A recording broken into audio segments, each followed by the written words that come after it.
I am Professor Siddhartha. I am past president of the RSSDI for 2 terms, 2002 and 2003. I am patron and chairperson of the 45th annual conference of the RSSDI, currently going on in the city of Bhubaneswar. Diabetes is practically a disease of lifestyle.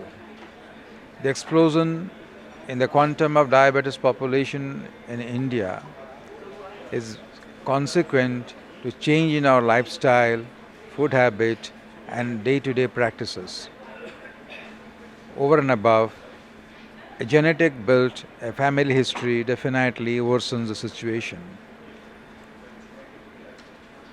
It's very important that each family understands that how important is lifestyle modification, and every person who has been affected by diabetes also understands that the main pillar of management is first lifestyle modification and then comes medication. Medication alone is not going to help us so much as it would be added over and above a good lifestyle modification. Lifestyle modification is just not a statement, it has to be a practice. The practice will vary from person to person, it will vary from type of population, it will vary from the individual's own profession and how he takes care of his own family, on oneself. Simple tips as to what a person should not eat. The simple tips are like you should avoid anything that has direct sugar in it, like sweets, sugar cane, jaggery, which has direct sugar. Similarly, fruit juices, which can be immediately converted to direct sugar, should be avoided. Complex carbohydrates like rice, because a vast majority of Indians, rice is the staple diet. So rice should be a parboiled rice, or what in the eastern part of the country is called as usna rice, or rice having more fiber content. Similarly, if you go to the other cereals, wheat is preferred to its own more polished forms like maida or suji, because the whole grains are much better with fibers and they definitely have a lower glycemic index. Coming to other vegetables, all green vegetables are most welcome. Tubers that grow under the ground, potato, sweet potato, kachu, arbi should be avoided because the content of refined carbohydrate in them is very, very high. Whereas onions, lasun, garlic, even carrots to some extent, and radish definitely is most welcome because it is high fiber content.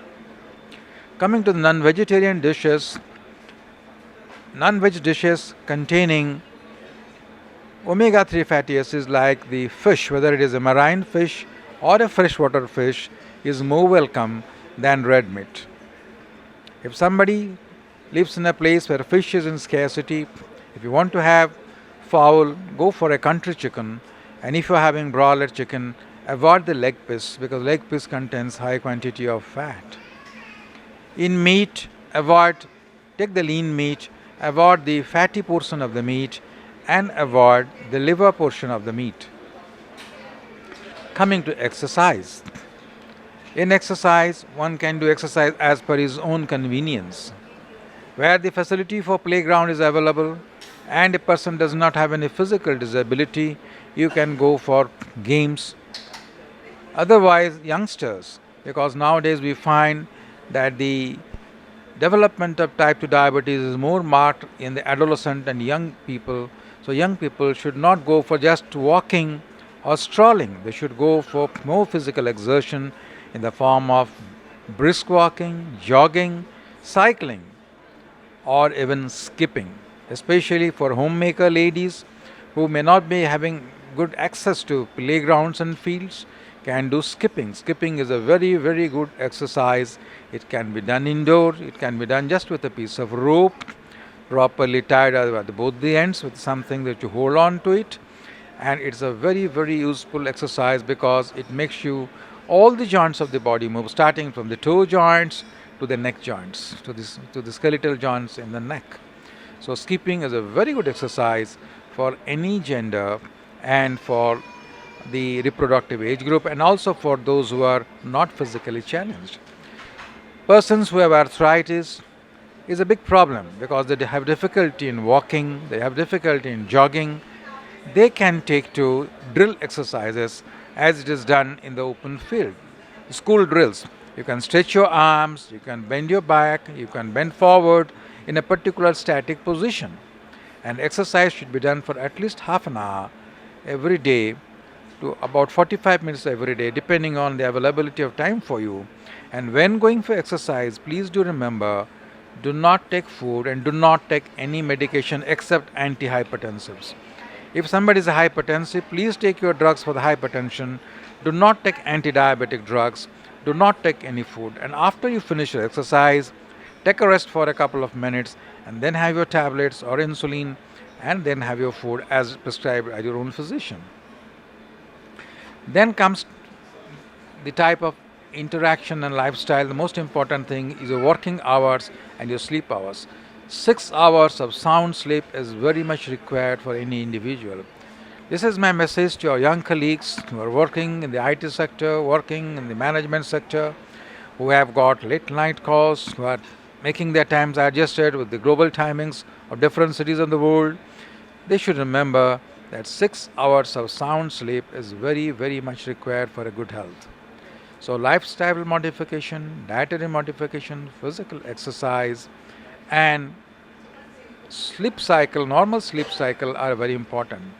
For these things, you do not have to go to gymnasiums, you do not have to spend a lot of money in the fields, go to golf clubs or tennis courts, tennis clubs. You can do it in the available space in your house, you can do it in the common municipality areas or whatever the areas are available, and you can enjoy your life like anybody else. I wish all our colleagues, friends, and all people who have got diabetes, and also it's my request to all family members where the prevalence of diabetes is high in the family, that the next generation should be prevented from developing diabetes by taking to these healthy habits. Thank you.